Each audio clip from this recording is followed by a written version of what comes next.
Welcome back to the AFL High Performance Podcast. My name is Jack McLean. I'm your host, and today I'm lucky enough to have Simon Jones on as our guest. We're discussing everything you need to know that it comes to game speed, with a heavy emphasis around the accel, decel, multi-directional side of things, the priorities of the game, and working back from the demands of the game and not getting too caught up in top speed. Welcome, Simon. Looking forward to our chat, mate. We've had a fair bit off air over the last week, but yeah, looking forward to diving into the topic that I think we're both passionate about. Yeah, thanks, Jack. Looking forward to sharing some thoughts, mate, and yeah, sharing some ideas with yourself on something, as you say, that is really topical at the moment and gaining a lot of ground. 100%, 100%. And before we dive in, I guess a bit of a background. No doubt most listeners will be well aware of your work in high performance sport across the international scene and club scene. But for those unaware, I guess take us back from the start, mate. Yeah, where'd you find your passion for high performance sport and different places you've worked along the way, your journey so far? Yeah, I guess, mate. Growing up, young lad at the bottom of New Zealand, you just love sport. You just love getting out and playing sport and watching sport, mate. And through my own sporting endeavours, being coached and I guess having some really fortunate experience with coaches that even at a young age, they're talking about periodisation and your weekly model. And I don't know, I actually just really understood and enjoyed listening to that even as a young man, mate. So it was quite enjoyable. So, always sort of felt I'd head off and study something in that space. So that was sort of, I guess, where the passion came from, was through my own experiences and some early coaches. And then, I guess while I was studying, sort of volunteered for a couple of roles as you do. But mate, was really fortunate to get my first sort of full-time gig as a lead as, I think, mate, I was 24.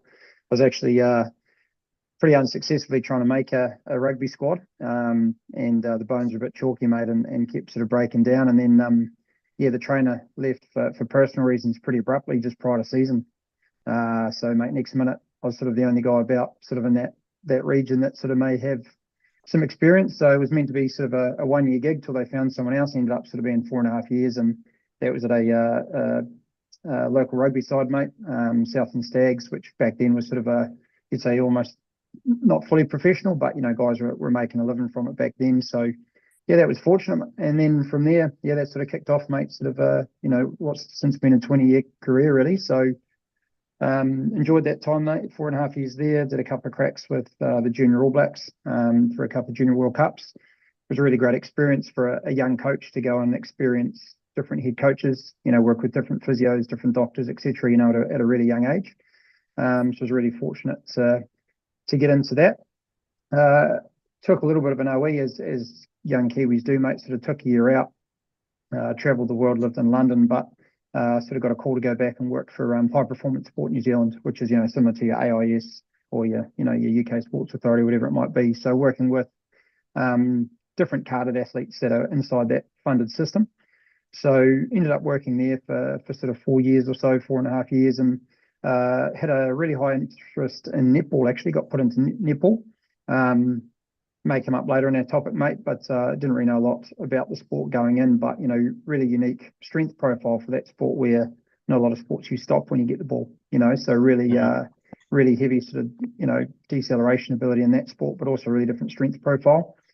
So throughout my time there, I was really fortunate too to get some some really great elite individual athletes, cyclists, swimmers, etc. So I had a really nice balance after being a team sport orientated guy for sort of the first 4 or 5 years. But yeah, even working at HPS and Z, they sort of always saw me through that team sport lens. So sort of assisted at Silver Ferns level and things with the team sport outside of the local work I did. And then, mate, got probably was sitting quite comfortable there. Got some really great PD and growth there, but I was sitting pretty comfy there. And Jamie Joseph, who was currently at the time the Highlanders coach, asked if I'd like to go to Japan. He needed a trainer to go to Japan with him. And something I say to a lot of good sort of interns and stuff that come through is, if you do a good job where you are, probably sets yourself up pretty well for the future. And without sort of sounding too arrogant, that was how I got the role with Jamie to go to Japan. Was he knew a couple of coaches I'd worked with at my first role in Southend, but also at those under 20 sides that I'd been with as well. So yeah, that kicked off, made a 3.5 year stint in Japan, back to the Highlanders for 4 years. My last year with the Highlanders, I was also doing the All Blacks 15 team, and then yeah, sort of out of the blue, mate, this opportunity came up at the Roosters. And again, at the time, sort of looked like a really good timing to try and challenge myself, test myself in some slightly different areas. So, yeah, the last 2.5 years, mate, been really enjoying that challenge on the side of the Tasman. So, yeah, sport's been awesome, mate. It's taken me, multiple places and, given myself and family some great opportunities. Yeah, yep. And a range of different sports as well early on. Was that, I guess, going back to some tips, like you said, put your best foot forward, whether you're interning or an assistant level. You never know where that can lead to in terms of opportunities further down the line. But yeah, was it part of the plan to work across different codes within rugby, but also different sports as well within the institute system, or was it more just maximising what was in front of you at the time?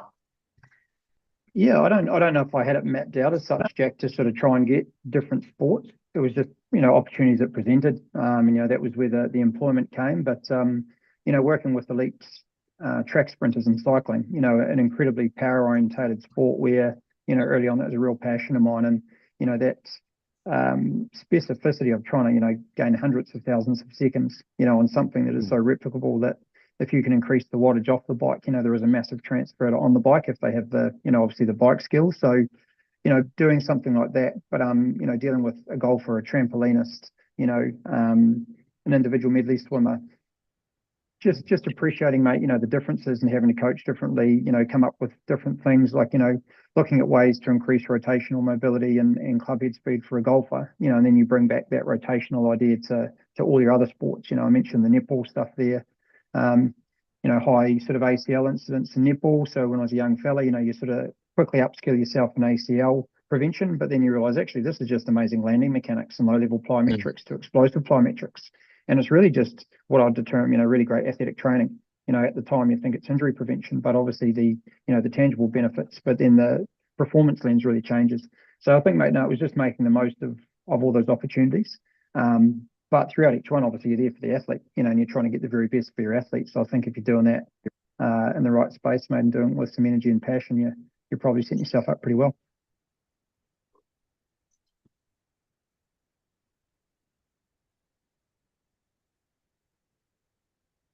Yeah, sorry, it just had a little bit of a pause there, lag in the intent, but yeah, no, well said, mate. That's seems to be a common sort of trend amongst those that have been in the industry for quite some time. That just make the most of what's in front of you and serve the athletes with the best program and best support, and let sort of the rest take care of itself in terms of where you end up. Obviously, where you've ended up is some world-class environments. No doubt there's been some strong influences or mentors, if you like, that have helped shape your philosophy today. There were some that, if you spring in front of mind, I guess, that you've worked with in those environments. Yeah, I knew this question was coming, mate. So I sort of reflect on it a little bit. And one of the first people I've put down, mates, is a lady called Corinne Walker. Now, she may not even remember me really. At High Performance, they did invest heavily in your, professional development. So she was an executive business coach, and I was fortunate enough to have her services, mate, for about a year. But part of, I guess, the influence was the process, but her herself, and she just really taught me through that process that my strengths are also my weaknesses. And, for about 6 months, we've been using this sort of strengths-based model. And when the words finally come out of my mouth about when are we going to, start focusing on what maybe some of the weaknesses or some of the work-ons would be, as soon as I sort of mentioned that, I realised it was, the same stuff. So my passion and energy, if not controlled right, was a strength, but if not, maintained and put into the right areas, mate, could also be, where my weakness was. Really effective, great communicator, but I also talk too much, fill the void, need to hold on to when I ask questions more. So at my time of my career there, it was a really great reflection into probably some of the art of coaching, which I was aware of prior to that. I was probably working on a little bit, but just a way to go, your storytelling can be a strength, but it can also be, an overboard way to do. So it was just a really nice, I guess, point of my career, mate, where I feel she sort of helped me realize that, just the self-awareness, I guess, is the best words to put into that, which was really great. So I really enjoyed working with Corinne. And then probably very quickly, mate, a few others as great coaches. I've worked with plenty, in a lot of my teams, and I'm always very fortunate because you'll learn from a coach, every time you're with them, because it's a new person. It's always part of the challenge. But Jamie Joseph, going to him with Japan, we hadn't really worked together before. So the kind of man he is, the culture he sets up is one that makes you better. It is quite a high performance culture that he sets and has high demands, but yeah, you can differentiate with Jamie between the person and then the performance coach, and I think that's really important for listeners, that you need to spend time with people to get to know them outside of that, because if you only deal with them in the pressure environment, it does become pretty hard to one, accept feedback, but also to have those open conversations if it's just always transactional. So Jamie really challenged me, mate, when we were in Japan. I would say, mate, that my go-to characteristics as a coach was to know the person.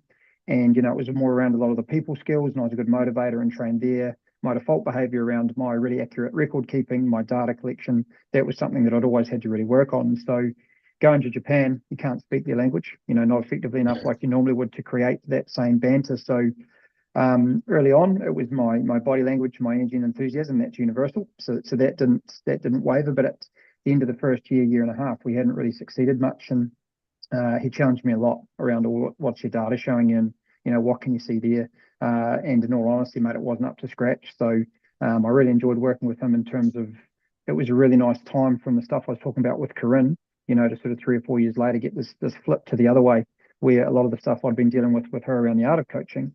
As I say, my body language energy was universal, but I had to really come up into the other side, because, to earn a player's trust, you either get to know them or you get results, and to show results and get results comes down to, to your planning and your programming, etc. So that was that. And then, mate, I'm enjoying that same sort of vein here with Robbo, with Trent Robinson. So he was sort of the reason I came to this club.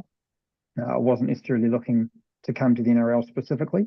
It was my conversations with him and just his drive for performance. Even if it seems like, just the minute stuff, he says, well, look, don't turn your nose up at that. Don't think that too small might not be there. There's just a current and constant ability to just say, are we being, where we need to be? And I really enjoy my performance conversations with him. So, mate, truly great coaches I've had. And then a guy, Calvin Morris, while I was with Japan, from a sports science point of view. Cal was working for World Rugby at the time. And he just came in, mate, into an environment where I didn't have a lot of, companionship to share what was going on, because I was living in a different country and not too many people could understand what I was going through. So he came in, mate, and was a bit of a mentor for me from World Rugby. And just as the way he questioned, his knowledge, his challenge of our program, because it was a little bit different to what he had seen. I just really enjoyed his nature and his support that I got from that, and how he questioned me and how he went about it. From a place of experience, because Cal had been with British Athletics, British Cycling. He'd done a couple of World Cups with the England rugby team. He's currently, I think, the high performance manager for the England Rugby Union for the whole program, men's, women's, etc. So yeah, so Cal was also great, mate, at a time where, I needed someone with his experience and guidance, I feel. Fantastic. Yeah, great list of names there.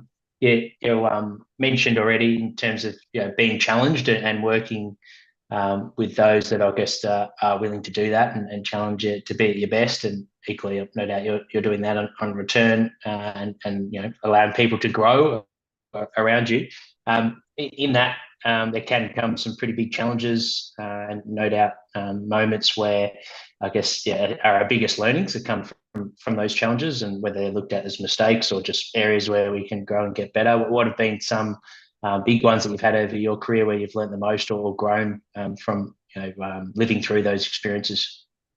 Yeah, I guess I mentioned the time in Japan, after a year in the role, not really achieving what we wanted, but realizing that it was the pounding of the rock and the continued effort we put in. At the time, you couldn't really see the change of that, but we had a really successful end to that campaign, and it was down to some of the failures and the repeated exposure to what we needed to expose these guys to in the first year, and that resilience just to stay with it. I think, mate, is one of the key things that comes out of any challenge is that. And the challenge, I guess, mate, to keep it short and sweet is, coming here, I've never been involved in the NRL. Never dealt with, the NRL players, and I'm coming into a coaching environment and a management team of where I have no previous relationship. A lot of us sometimes move to be with someone we've known, or, there's a footstep in there from somewhere. But, mate, to come into this new environment and a couple of years in now, but, pretty successful club, long-term serving coach. We've got some amazing performance staff here who are highly experienced, and we've got, longer more distinguished careers than I have. So to come in, mate, and to, I guess, earn the respect of a bunch of players when they know you're a rugby union guy from New Zealand, and you're coming from outside of their habitat, so to speak, to work with a high functioning, high level coach and performance staff, and try and earn their respect, by also then, I guess, trying to provide something straight away, so you're not, I guess, an anchor for them in their time. So that was a real unique challenge coming into here. And I think just being a good sponge. So, what do you filter? What do you hold on to? What do you let go? And then also, mate, having a bit of patience. So I said, I don't know a lot in my first year here. They'd been functioning without me before I arrived. So there was a lot of autonomy given. But then you had to, as you say, challenge and question where you felt that was the right space. Sometimes that was to get your own understanding. Sometimes it was to check for their understanding or to ask them about their system. So, yeah, I feel that was done reasonably well in the first year, and it was done with some patience. And I'm certainly pleased I didn't push some of the interventions or some of the ideas that I thought the club might need early on, because as I learned about the NRL, as a game, as a season, and got more insights, I would have made some mistakes there. So a bit of patience there, mate, was part of that as well. So I think for anyone in this role, though, you're going to get multiple coaches, different staff you work with. So that ability to be, one, resilient to change, and to feedback, because you're going to have to learn and have that feedback to grow quickly, and therefore you've got to be quite adaptable. There's some good lessons there for future, whether it be managers or just those that are changing sports, in terms of finding that balance between building respect, but then also at the right time starting to put your sort of fingerprint on the program and ultimately make an impact and add value. You talked about the importance of patience in the first year. How challenging can that be day to day when you're finding that balance between, I really want to add, this is an area that I've seen before, that I think I've got a method or an area of skill set that I can make an impact here, but then also understanding that it's early on, and you're working on, I guess, that understanding piece of the game and a new sport. Yeah, I guess, mate, you've got to park your ego kind of quickly, because you come in and you've been a strength coach for your whole career, or you've done your speed and power your way, and you feel like it's been okay or successful enough or even really great. So you've got to come in, but to get trust, you have to give trust. So I think that was one of the things I came in with, to go, you're working in the NRL already, you're going to have a high level of expertise. I looked at some of the staff prior to coming in and realized the level of knowledge and experience that they had. So I came in to, as I say, give trust to get trust, but also when you park your ego and have a look, the big picture rocks were the same, Jack. It was sort of the fact of, if I'm seeing the things that I think need to be in the program, but they're delivered a slightly different way, that's okay. And I was going to talk about something possibly a little bit later on, but being an imperfectionist is something I've learned, especially as you get into leadership roles, is you can't focus on the absolute detail of every little thing. If the big rocks are in place and they're being achieved, as long as you walk into a gym session, for instance, and you see that the players are engaged, so there's obviously trust in the program if they're engaged, and there's great energy, then you're just looking for the basics of, are we getting force at the right time? Are we getting a rate of force development? And is there some great athletic development in that session? And what you end up doing is, once you park that ego and sometimes give trust, is you learn very quickly that, even though there's a lot of ways to skin it, and you're watching other great practitioners at work, and you actually learn from them a little bit. And then you're really just aligning the big rocks of the program. And those conversations are much easier, because you haven't come in and tried to put your slant on it straight away. You're sort of saying, no, hold on, you have a crack, let's see what it's looking like, and if there's discussions to have, let's have them as we go along the way. But here's my basic fundamentals and vision, which is pretty easy to share, but then you let them go off and interpret that and come back and sort of present you on how that looks. So it's been a pretty seamless transition in that front, to be fair. Yeah, no, well said, mate. That resonates for me. Obviously, moving coach this year as well, from AFL to league, and you constantly might be seeing different method or a different way of doing things, but I think that's a good stance to take on. Is ultimately, is there development, is there engagement, are the big rocks in place, and probably not getting too caught up in the minutiae and the details. Ultimately, if the big rocks are in where they need to be, and you can sort of look at that in terms of progress and the players' engagement, Yeah, you're going to hang your hat on that every day of the week. So, awesome, mate. We'll dive in. It provides good context into our topic anyway. But I guess let's start with the basics. For those listening in that haven't worked in the industry, I guess, and we could use a bit of an example of why might Usain Bolt, for example, struggle to play soccer like he tried to do, or maybe he'd have a bigger crack at rugby league as an outside back. I'm not sure, but that analogy of the player that's the fastest human on the earth, which is one component of speed. But when we're talking about game speed, what are some of how would you introduce the topic in terms of what do you like to see with game speed development, and then I guess execution is probably a bit there, but we can unpack it anyway as an intro. Yeah, I think, mate, I might share a couple of stories. I always feel it gives good context to, how you've been shaped as an individual and how it works. So I remember really early on, I think 2008, starting my career, and Mike Anthony was an ex-All Black S&C. He was now sort of head of sports science and the sort of conditioning roles at New Zealand Rugby at the time, and he shared the 2003 All Blacks data from their fitness testing. And they did a phosphate decrement test, mate, back in the day. And for those that don't know, a phosphate decrement test, you did sort of a maximal 30 metre, and you did that sort of every 30 seconds. So it was a great test, obviously highly labour intensive, because back in those days, our timing lights all had cables, and to have that many gates to set up, you could possibly only run 2 athletes at a time. So to get through a whole group, it was pretty challenging. But phosphate decrement test was a great test. And I remember him showing me at the time, there was one of the All Black wingers, Joe Rokithoko, who is an absolute weapon, lightning fast, amazing athlete. By the fourth sprint, he was the slowest in the All Blacks backline. And it just resonated with me at the time that obviously we're not making, that many maximal sprints back to back, in sport, but there are a lot of repeated high intensity efforts. And one of the reasons we need to be aerobically fit is obviously our recovery determines our subsequent ability to repeat the next high performance.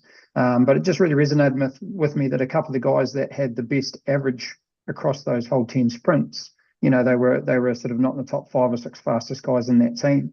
But if you looked at their top speed across, those repeated efforts, then they came to the fore. So it was just a real eye-opener for me. I'd come from a track and field background. I loved speed. I loved developing sprints, abilities and those sorts of things. But it was a really nice learning, mate, right early in my career to sort of think about that. So that was a nice eye-opener. So for me, straight away, game speed, there are instances where we run fast, and I'll come to a little bit more of that soon. But, there's a repeatability to that. And that was, it's something we're all aware of, but we'll come to the importance of that, I guess, too. And then fast forward, mate, sort of 15, 16 years and went to Japan. We had 2 wingers at the 2019 World Cup that sort of garnered quite a bit of support just for their athletic ability. They were amazing movers. They were doing things on field with this amazing agility. They were pretty quick. To be honest, their top end speed was not magic, but their acceleration and their balance, what I call their athletic properties, their ability to decelerate and move, was amazing.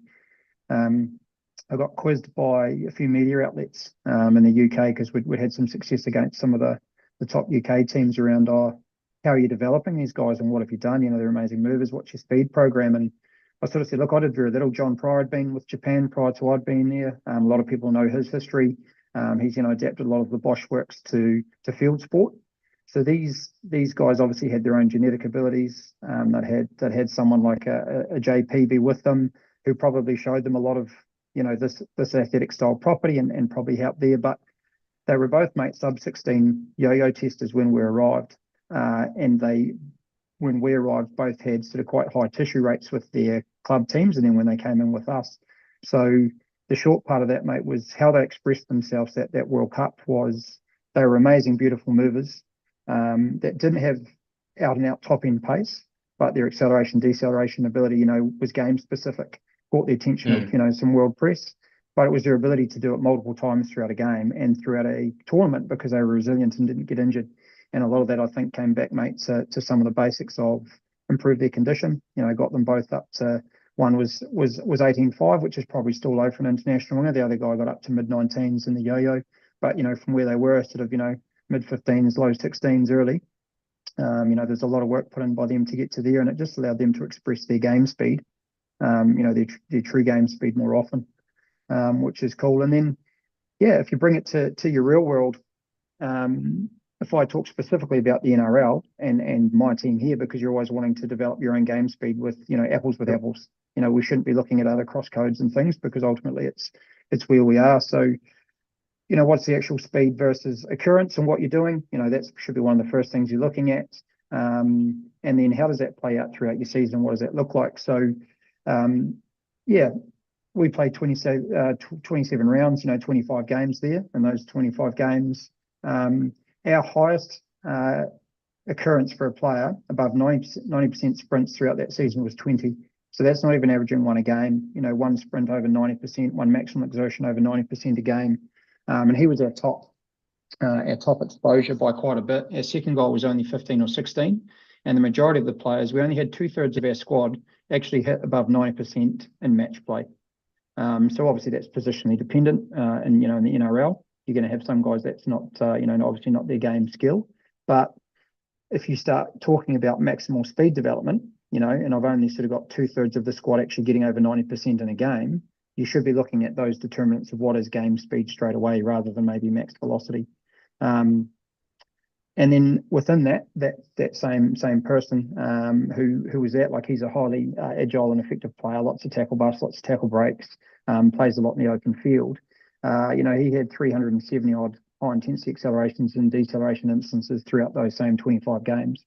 So if you're comparing sort of 20 to 360, and I'm sort of, I guess I'm comparing 90% sprints with, high intensity accelerations and decelerations. We're not talking about high speed running. We're not talking about the multitude of varied bands of accelerations. We're just talking about the high efforts. There's a pretty massive ratio there, isn't there, around what that looks like. And most of the times, mate, where he's affecting a tackle break or a bust, which is his game specific speed, which makes him amazing in his position, it's not done with maximal speed.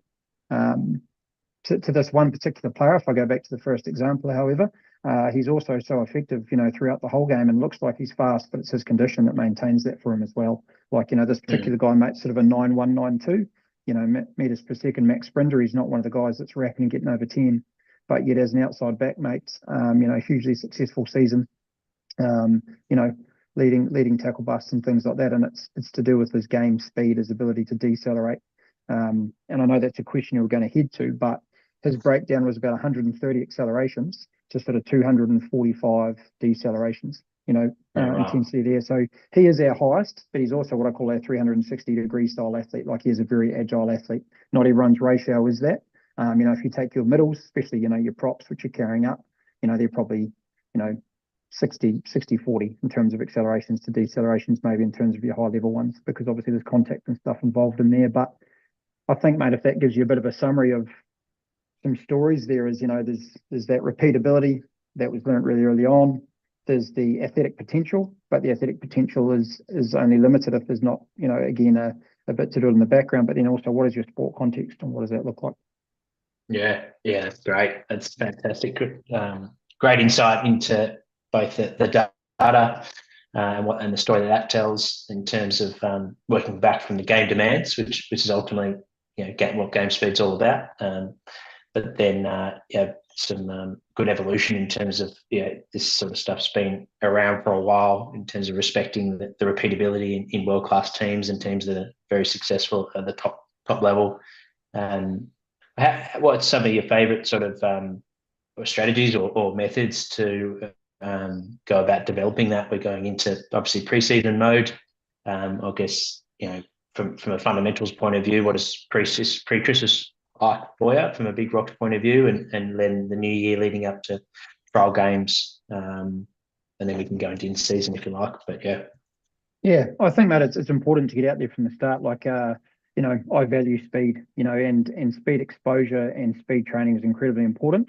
I guess, that intro blurb is around the weighting of how it should be looked at, and that it's multifaceted and things there. So at the moment, we might have pre-Christmas. Obviously, a lot of our NRL squad aren't here pre-Christmas, but we'll sort of do two mesocycles, mate. The first 4 weeks will be the priority of our speed power training will be sort of acceleration, deceleration focused. So we'll do a lot of that with some priming and some performance prep done prior to even training for the day. So that'll happen pre-field. And that's just the mobility, maybe some Bosch style exercises, some different sort of activation style activities, maybe some really low level plyometric work that'll happen, prior to field. And then obviously you get your ATD or your warm up on field. And we'll probably structure 2 days a week will be around maybe linear acceleration, and maybe some multiplanar acceleration, and it'll be a day that is more sort of change of direction, reactive work, and rotational work. And we will have in that 3-day split also one that's a sprint day or a top end speed day. But that'll probably start with curve sprints, curve linear sprints, not absolute max velocity from day one. And then we'll sort of build them through that. And then what we'll probably do is the final sort of mesocycle pre-Christmas for this particular group is about a 2.5 week block. We'll probably flip that, and then our focus will become maximal speed, and we'll put the acceleration deceleration component into the second focus. So over the 6 weeks, that just means subtle changes with the volume of which you're looking at, but also, as I say, we'll use our curve sprints, curve linear sprints, good mechanics, linear work to then make sure they're ready to really fire and get some speed work, of traditional sprint style work, in those last couple of weeks. Post Christmas, when we return, that will be a similar sort of style, and mesocycles will be slightly different durations. It's probably going to be maybe a 3 and a 4 or 5 maybe, to see how we go. But same sort of thing. It'll start with acceleration, deceleration mechanics, good development in that space. Making sure our horizontal forces are good. We're building the brakes, getting ability to stop. Really good tissue health, and the speed work that's happening in the back of that is our limb quickness, ability to move our limbs well, sub-maximal drilling, really good drilling, the technique focus. Some people talk about front side mechanics, pushes, pullers, etc. Understanding maybe where people need to go with that. That's happening in the background. And then again, when that needs to come to the forefront, they're well prepared and primed, ready to get into some of that work. Fantastic. And what about, what's your stance on testing? Do you like, obviously you got the GPS to monitor sort of the max speed side of things, but do you like to look at testing acceleration, testing deceleration? You mentioned curvilinear speed. Do you test that? Obviously you've got your force plate testing as well in the gym. What do you like to look at to see, I guess, to get a finger on the pulse of, is the group heading in the right direction? Yeah, we do we want to do more than what we did last year, if I'm honest. So we want to just integrate our acceleration work a little bit more. We sort of spoke about the importance of that. So definitely getting guys through the 5-10 meter gates, but also adding in a deceleration test as well. So looking at our ability to stop and to move. So obviously Veld has a wide number of tests you can utilize for that are pre-programmed. As an aside, I was just reading on LinkedIn, they've now produced some curve sprint testing in there, because obviously they're alerting to the fact. I think some literature tells me for rugby league, where maybe 13 to 15% of our sprints are linear, the rest are not. So they've sort of looked at that and gone, hey, there's a real need to make sure there's something that's not in that space. So I noticed that Veld, I think, have added some curve sprint and some swerve sprint testing, I believe. I haven't yet looked into it, but I noticed they've announced it. But we'll do that. We obviously use max velocity with GPS. And we look into that. And then that probably opens a good caveat, mate, when you talk about testing for absolute measures. But then what do we do with that testing, and where do we take that sort of in season? So it could have been somewhere we would possibly move to, but if I'm using maximal velocity from a pre-season where we were speaking before, we're sort of creating some mesocycles that will bring about great speed, and some of their speed will be achieved without 30 weeks of season in their legs, without thousands of contacts and collisions and amounts of fatigue. So we will try and use GPS max velocity as our measure. We try and then get a range of sprints before we say, 10.4 is the maximal velocity. You used Usain Bolt at the start of the podcast. He ran a 9.58, world record. A lot of his times, mate, were probably 9.9s, a few 9.8s, plenty of 9.7s, but, the 9.58 was this unique one. So if you actually took, I don't know, his top 10% of times, his best time might have been somewhere sitting in the mid 9.8s, 9.9s. So I think it's important that if you're going to try and hit 90% maximal velocity or 95, 85, whatever your protocol is, that you're looking at two things there, maybe a range of maximal velocities, but then I think you also need to take in game velocity as well, and which one are you chasing? And I know of, Ryan Whitley was a strength coach here when I arrived, and he would use the same for his gym testing. He would look at a true max, but then he would look at an in-season max, and he had his own percentages of those. So as an idea for how you're programming, and now most people are probably aware of using these kind of models, but if I'm 30 weeks into an NRL campaign with, you know, some preseason games and some finals, a guy running 85% on a GPS could be 95% of his actual neuromuscular ability at that time. He could be fatigued, he could be tired, you know, carrying, you know, 30 weeks of load. So you also look at, as I say, the instance of that data. You know, a lot of our guys' average game speed is not above 90% anyway. So you start sort of having to put a bit of relevance into that. And even to some points, we had record rainfall this year for over 2 weeks in Sydney. So our training fields are incredibly heavy. Our playing fields are incredibly heavy. And if you're using your analogy that, no, we need to touch 90% exposure every week, I'd be surprised if anyone was hitting 90% with the conditions of those heavy fields at the time. But the neuromuscular output, and this is, I think, a good thing for rehab or for you as a coach, is one of the key metrics you also asked to look at. Was it testing or is it max velocity on GPS is the player? So you say to the player, mate, how fast did you think, you know, I want to get you above 90%. So they give you what they think is 90%. Now, most players that are, you know, experienced and a good trainer, they'll give you that 90%. It might come up as 86 on a GPS, you know, as max velocity. Are you going to say that's not an exposure? Because, you know, the output the player's just chosen to give you is you know, what they believe is 90% or above. So I think there's some, you know, there's some really nice sort of caveats in that around when we're using max velocity to train and to program and to look at is, yeah, how you set up. It's the same as a heart rate. You don't take one maximal heart rate. You know, you try and get a range of maximal heart rates to make sure that, you know, it's within range. And then you look at situationally, you know, am I doing unloaded or loaded conditioning in terms of running, or is it, you know, is it bike orientated? Because that will affect maximal heart rate zones. It's the same kind of thing for our speed. Make sure, you know, you're using a range of sort of, I guess, tests and covers to see where that sort of speed needs to be and have a look.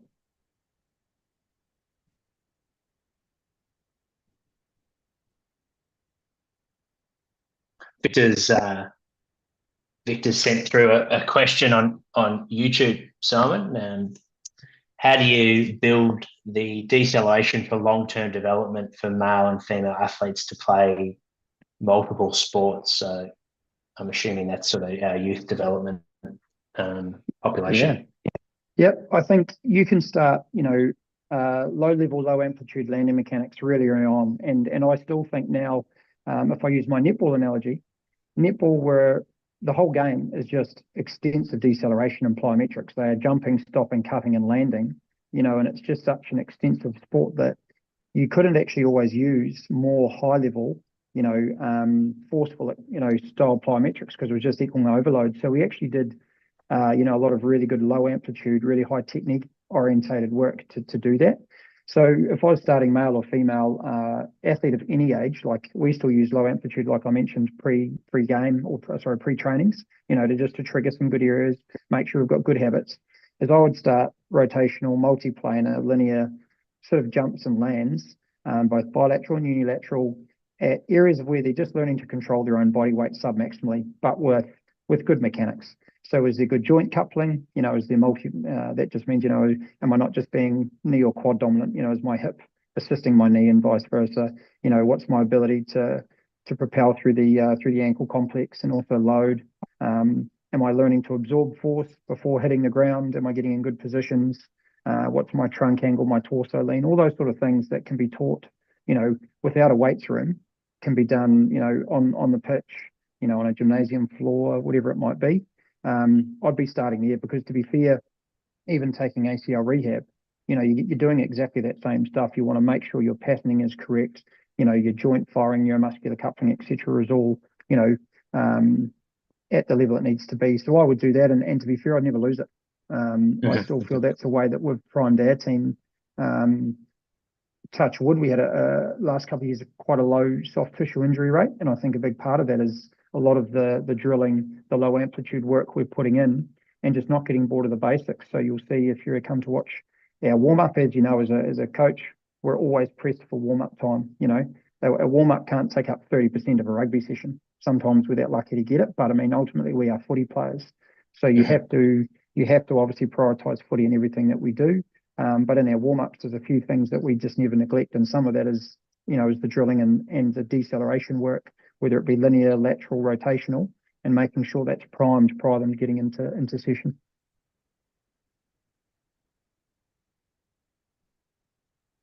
With the rotational side of things, what would be some of your go-to drills or exercises? I guess from the basics through to the progressions. Yeah, I think, mate, I used to probably overcomplicate those a little bit, and I tried to make them too high. And I remember Lauren Landau, I went to an NSCA conference in Vegas, and he's obviously a well-known trainer in the sort of the NFL side scene. He's also known as the ACL guy there for a little bit, and he was doing simple things as 90-degree rotational jumps where you're just trying to stay nicely planar with both feet. So I now call them clock jumps or clock hops, where you might go 3 o'clock, 6 o'clock, 9 o'clock back to 12. And what you're looking for in that is you can just stay really submaximal, and obviously you're just resisting rotation on your landing and looking at, can I reorientate my landing to be really good form? That can be bilateral or single leg. And even for a lot of athletes here at the Roosters, doing those clock hops laterally or medially, depending on, you'll obviously want to go both ways. They're learning to control rotation, especially at the knee joint, medially and laterally. Learning that the torso obviously leads to a lot of over rotation. So simple exercises like that. I used to be sort of looking at things that involved, throwing of medicine balls and bounding in before rotating, etc. But yeah, he broke it down into 90-degree jumps, 180-degree jumps in turns, just learning. And then we looked at things like, nice sort of, 135-degree where you sort of bound out, turn and rotate back. But all of these are basic patterns of movement, that you can do with no equipment, just some space. So rotational work for me would start there. And then, yeah, you can build it into some of the really nice drills where, you're bringing in outside equipment, like a small weighted aqua bag ball, a weights plate, 5 kilo plate. It could be throwing, a medicine ball, getting right up into some of your Bosch style drills that really challenge your ability to create velocity, and then decelerate and maintain anti-rotation, auto-rotate with power, So, but for me, first and foremost, I would start with, just really basic things of, are you moving rotationally in athletic position submaximally, with low amplitude? If you can control your own body weight at that, it's obviously also great force absorption, which, as we know, leads to great power outputs, etc. So it's building the volume and the base of those, then the velocity that can be handled at, then slowly bringing in the implements and increasing, I guess, the difficulty and the complexity of those drills. Uh-huh. And going back to, I guess, your pre-season overview, well, how do you sort of work with the coaches around, I guess, the transfer side of things once the athletes are starting to show good development with their efficiency and technique, and you've exposed them a bit to curvilinear work and linear speed, and you're starting to think, okay, the boys are starting ready now for more context-specific work? Do you have a framework in mind, or is it more just workshopping with the coaches? Yeah, talk us through that side of things for transfer of game speed. Yeah, I think, Jack, it's a good question. So, and if I just, I guess, would use my rugby or my footy, which, sort of takes up, I guess, 14, 15 years of my career, is straight away talk to the coach, because I've had some coaches that, will give you speed sessions, for like a certain day of the week for, 30, 40 minutes because they really want it and they value it. It might be position specific, say, for a backs group. And then I've had other coaches who are like, no, mate, we're a footy team, and we need to make sure that, footy's the priority. And you work through here. So straight away, mate, it's workshop with the coach. You have to fight for what you believe is important, and you have to then sort of work within the constraints that you're given for that. But ultimately, every coach is going to appreciate an available squad. And if you're doing your speed development, and we'll remember we're talking speed, we're talking multi-directional speed. If you're doing your athletic development and your speed well, you'll have available players because it's injury preventative, it's performance orientated, it's preparing all our tissues for the movements they need. So whether you get 5 minutes or whether you get 25 minutes, you then have to come back and strip it back to what are my non-negotiables. So I guess, mate, as you say, what would I be focusing on in there is you must obviously prepare a tissue for the constraints that are about to come. So you may need to do this with a small dose response. If you're someone that's not getting a lot of on-field time, you have to look at what can I incorporate into my gym sessions, and my gym sessions may need to become a little bit more, sort of footwork orientated, and may need to use a whole lot of, auxiliary style exercises that are based off reflective or reflexive style power work. Maybe some Bosch style drilling. Some plyometric work in there that primes you to go out. anywhere that you get a chance to do anything that's small dose response of, 5 minutes in different areas throughout a week might mean you get 30 minutes off field prior to getting to those on-field sessions. And then the on-field sessions based on time, you need to be able to accelerate in team sport, you need to be able to stop, and then you obviously need to express, power. So there's areas, I guess, where if you can increase someone's force that they can produce with their own mass, that will make them faster. And we're talking about in every direction as well as maximal speed. Obviously, ground contact, if I'm needing to brake and accelerate, those are long ground contacts with really high ground reaction forces. So am I getting the ability to absorb force and produce force with some of those longer ground contact times? And then obviously moving to the other end, we're looking at, rate of force development, the ability to get up and down off the ground quickly to absorb those forces for short, and then obviously the direction of those forces. So, as you're saying, so what do I look at? A lot of that may sound like I'm talking about gym work or gym exercises, but I'm not. I'm talking about my drilling in exactly the same way. So take the weights room and the forces we're developing in the weights room. How do we get that to implement on field? That could again be bound by your training environment. If you've got an amazing indoor facility with a green room space and the ability to throw, jump and run, you can possibly do a lot of that in and around. If you don't, and your space restricted for that, then obviously that has to be put into your outdoor work. And that's where you must have those arguments, and I'll call them arguments with coaches, because it's going to be critical conversations of, no, I need this amount of field time to give you the squad that you need, which is a squad that's dynamic, powerful, robust and resilient, that they can express forces in the right way.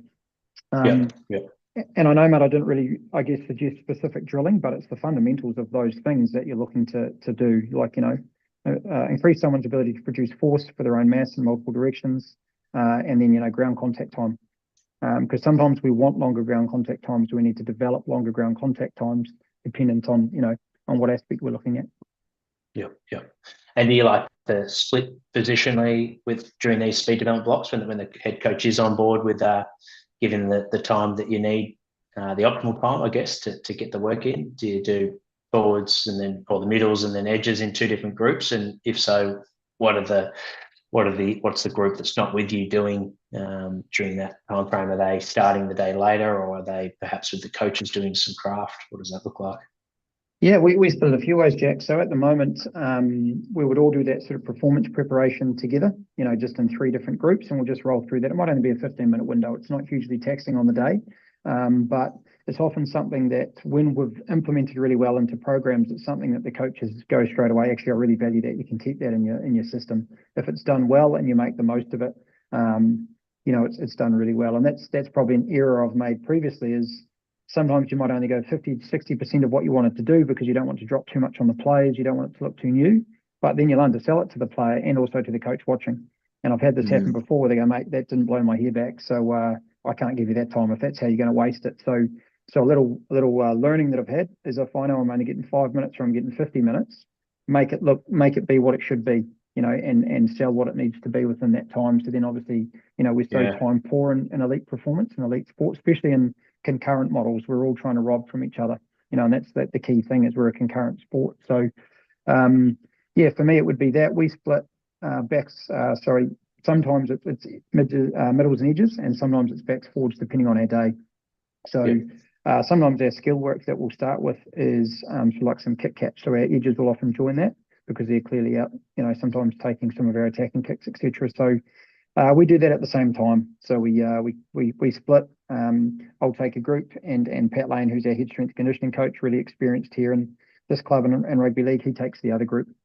And we do things slightly different. Often my group are going to go and do different drills to his first, and foremost. So especially if we're middles and edges, he might be really sort of middles orientated, which is even more acceleration and deceleration orientated. And then he'll sort of get them to wind out really explosively over 20. As you're aware, mate, sometimes your faster athletes are also the ones that tend to want longer to get going. So with the backs, or sometimes when I have the edges, is we do a little bit more linear drilling. We do all our rotational and lateral braking and stuff as well, but we're a little bit more sort of wind out orientated as well. And we tend to build our energy and velocity through the session a little bit more. Whereas Pat's guys, they're quite happy to start, because it's shorter and boxier and punchier, they can start a little bit further through. But the key elements we never miss is ramping, so making sure we're getting some progression. Even though we've done a lot of stretching and mobility off field, there's still a couple of key ones we always do when we're out there. And then it's bringing in whatever amplitude plyometrics you want for that day. Earlier in the week, when they're still quite sore, this is probably looking in season. You'll be doing low level amplitude stuff. Towards the end of the season when you want them to explode, it'll be some higher amplitude, more power orientated work. But it's the basic fundamentals on repeat where you'll see low level drilling, increase our twitch, increase our power, increase our stride frequency, and then we're ready to go. Because regardless of if you're talking about maximal top end speed or agility, you have to have limb quickness. So if you're not doing twitchy movements to try and develop, limb quickness and the ability to coordinate and orientate your limbs fast, as we mentioned, ground reaction forces get off the ground, then obviously you're going to struggle to be fast. 100%, 100%. Last one, mindful of time before we start to wrap it up, mate. You touched on something before that I think I don't think we've unpacked that on the show so far, which around that understanding the players' sort of game velocity. I guess what's your framework in terms of you've got maybe years of data? Let's say, just to keep it simple, we've got the same squad, which obviously isn't the case. Usually there's always a bit of turnover and new players and so forth. But for this sake, same squad. So you've got everyone sort of what their game speed, what they hit. Then you've got their capacity in terms of the fastest they hit, which includes pre-season, in-season training, games, and everything. How do you sort of monitor from an injury availability point of view? I guess do you like to hit the worst case scenario, their true potential every couple of weeks in training when you're in season mode, or is that something that you let go of and you more just get that weekly exposure of the game speed? Talk us through your decision making around that.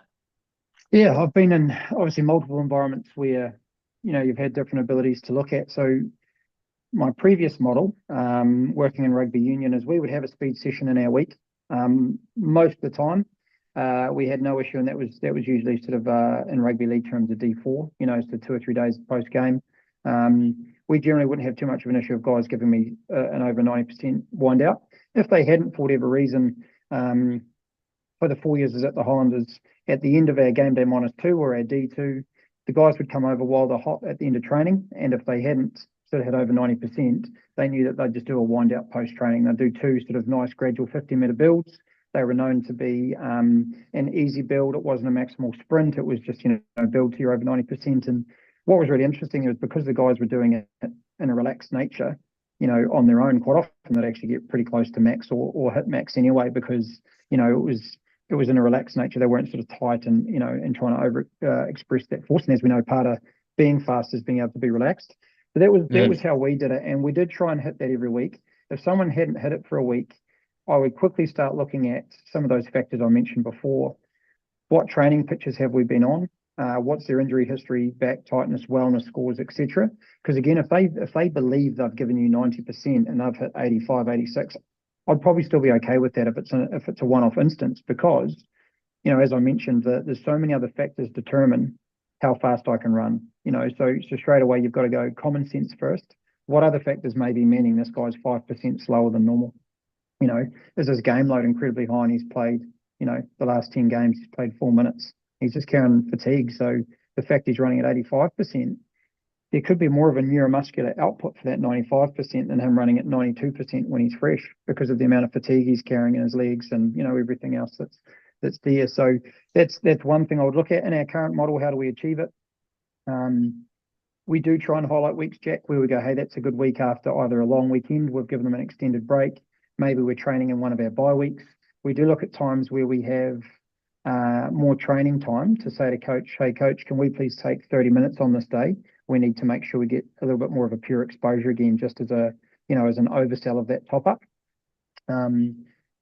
I think in season, especially long seasons, you use game exposure. I know some people in literature argue the fact that you need to do it outside of game exposure. Is game exposure enough? Is it not? Again, that's up for discussion. I don't have right or wrongs.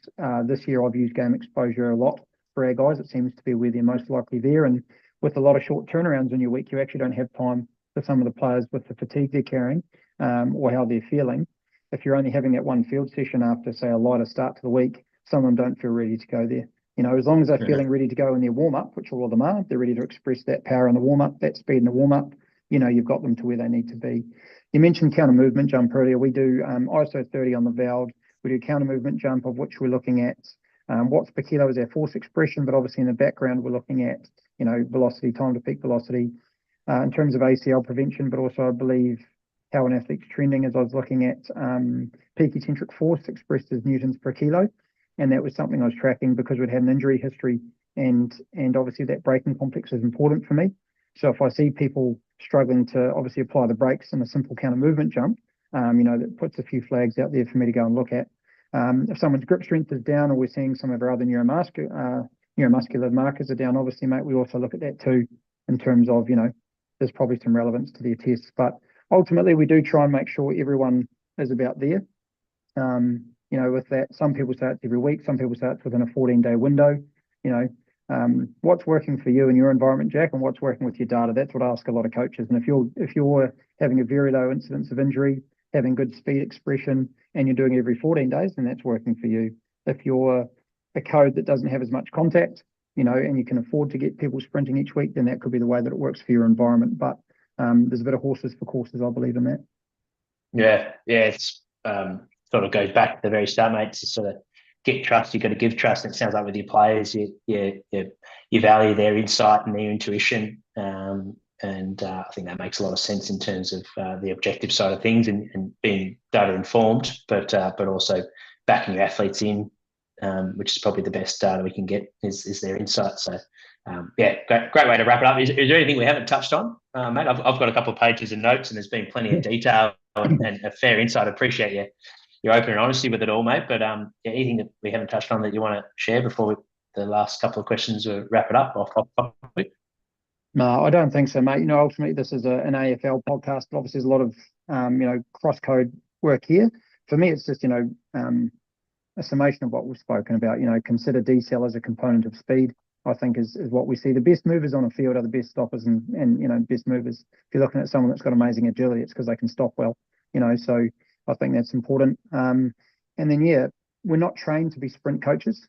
And that's probably the one thing we didn't touch on, like your view motions, et cetera, with which are out there, and they're all amazing tools, but it's also what you do with that information. And I've worked with Liam at View Motion. We don't currently have him. He was here when we started. We had View Motion on board, but it was, what do we actually do, Liam, as a practitioner, if you tell us there's this asymmetry or there's this angle is not where it needs to be, because you're telling us that. But unless we are from a sprint background, sprint trained, or maybe a biomechanist, a lot of us are still just going to go, maybe is that rate of force development? Maybe is that more range of motion required? Is that a drill that's required to do that? And I feel at the moment there's a real emphasis on training team field, especially field sport athletes like sprinters. We're built differently to sprinters. We're not sprinters. And as we've mentioned, we're in a concurrent model where we might be grappling and wrestling for 3 hours a week while developing our speed. So it's around, the context of what that looks like. And I just want to sort of, throw it out there to people that if you're hitting the fundamentals of tissue velocity and preparation, you're probably doing a good job. There's very few of us in the industry. There's some really elite people in the industry, which are amazing at, the coach's eye, seeing exactly what needs to happen. There's obviously a lot of people going to sprint specialists, but if I go away for a whole off season and just sprint, I could come back in with a real tissue risk around some of those other areas. So for me, mate, it's around, take the pressure off some of the people probably trying to implement perfect sprint environments into maybe an imperfect sprint environment, if that makes sense. Yeah, no, it does. It does. It was something we discussed a fair bit off air, and something I absolutely sort of resonate with me in terms of I guess what are we going to use with all that information? And it seems like the research is playing catch up a bit with experienced practitioners, but you can get some pretty good benefits with the basics in terms of strengthening the body with and developing good efficiency, and then ultimately making sure that the stimulus is there with exposures, and we are managing a big group as well, and then, like you said, the challenge of time. So you've got to be realistic with the constraints that are in place, but ultimately, like we've discussed in great detail today, that you've shared work back from the game too. If you're getting one hit with your guys that are playing in the open field, they're getting less than one hit a game. Is it hedge your bets and spend all your money on that, compared to where the rest of the work is being done from the game. So but in terms of wrapping it up, and I think it's plenty of information there for those in the off season, that speed coaches, reconditioning coaches, or those just interested in the topic. There's plenty there, so I really appreciate it. For last few questions, mate. In your work life, pet peeves, anything that sort of fires you up, makes you angry? My own time management, mate, makes me angry. I, spread myself a bit thin. Sometimes don't prioritize my own work to sort of look at the bigger picture and the global picture, mate. So, yeah, one of the things that if I'm totally honest, that frustrates me the most is sometimes my own time management. So, that's probably it. And outside of that is maybe just people that aren't prepared to be adaptable and see things from the bigger picture. If I was to take it away from me, it's people that are, not prepared to look out, always looking out the window, not prepared to look in the mirror to see where they can change, mate. It's probably one. Yeah. And favorite way to spend a day off? Probably don't get too many, but when you do, it starts selfishly. I can't really relax on my day off until the dog's had a walk. So the dog will have a walk. I'd like to get in some sort of exercise myself, a bit of chill time, and then, mate, that frees me up mentally and emotionally to have a good day with the kids when they finish school, or if it is a weekend. Yeah, nice. And what about a popular opinion or belief that sort of goes against mainstream thinking, or challenges popular consensus? I mentioned that word earlier on. Got it from Adam Grant's book, but it surmised pretty well as being an imperfectionist. Today we have massive squads of people. Back when we started, mate, you were the dietitian, the sports scientist, the team manager. You washed the bibs at home.